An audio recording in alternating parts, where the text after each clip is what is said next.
SeanPaul Long Island Audit Reyes returned to the Melbourne's Florida City Hall on Friday in a live stream that was entitled, "Returning to the Scene of the Crime You Can't Hide Mayor," which seemed to promise a confrontation with Mayor Paul Alfrey, but resulted in anything but. Reyes opened the live stream explaining that he was in Melbourne on behalf of Mayor Alfrey's brother's widow and his niece, who the mayor allegedly locked out of the roofing company that he and his brother apparently owned together.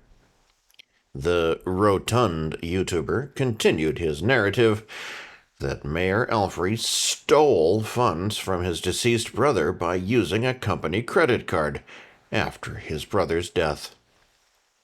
Reyes expounded on his accusations against the mayor without providing proof that the mayor's alleged mistress was physically abusive towards both the widow and the niece of the mayor. Reyes accused Alfrey of hiding behind Charlie Kirk, as the mayor's motion to rename a city street after Charlie Kirk, the true purpose of Wednesday's city council meeting. In this new version of Reyes's accusations, the YouTuber implied the mayor somehow scheduled the subject of the street renaming, as he knew that Reyes was coming, to expose him, and used the lively debate to ignore the charges.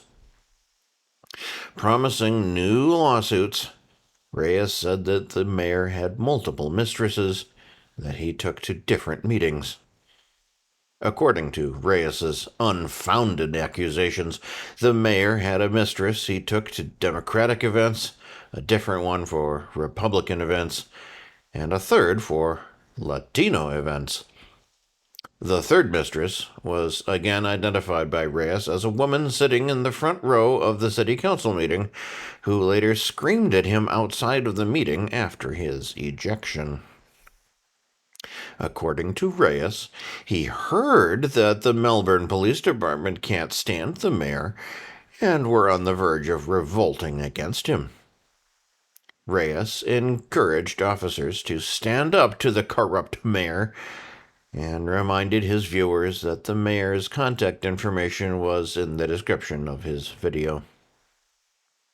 Reyes's Friday visit was apparently part of a shock and awe campaign against the city, where he would walk into the facility and confront members of the local government with the supposed crimes he has already personally convicted the mayor of doing.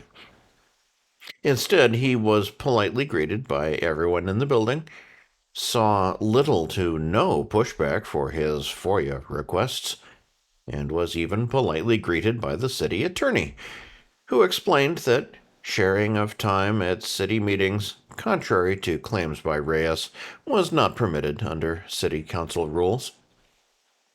The city attorney also explained that all of Reyes's public accusations against the mayor at Wednesday's meeting were turned over to the Florida Department of Law Enforcement. The reason for Reyes's campaign of shock and awe fizzling may have been because Zachary Liberty Troll Cooker, a Florida-based First Amendment auditor, had previously visited the building on Thursday.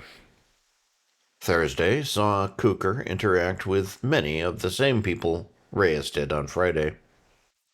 He told his tales of the terror of the mayor and may have inadvertently prepared workers for Reyes's Friday visit. Cooker even went beyond the scope of Reyes's reporting, as he went to the Melbourne Police Department and filed a complaint about police ejecting Reyes from the city council meeting. Likewise, Cooker's Support the Fight for Our Constitutional Rights Fund dominated all of Reyes's GoFundMe campaigns on Saturday, bringing in $25 to take the crowd-sourcing title. No other campaigns, including Reyes's 8 current campaigns, saw donations for the day. While Reyes's shock and awe campaign held on a Friday near closing time at the City Hall was largely unsuccessful, He teased that he may be live streaming again on Saturday from the area.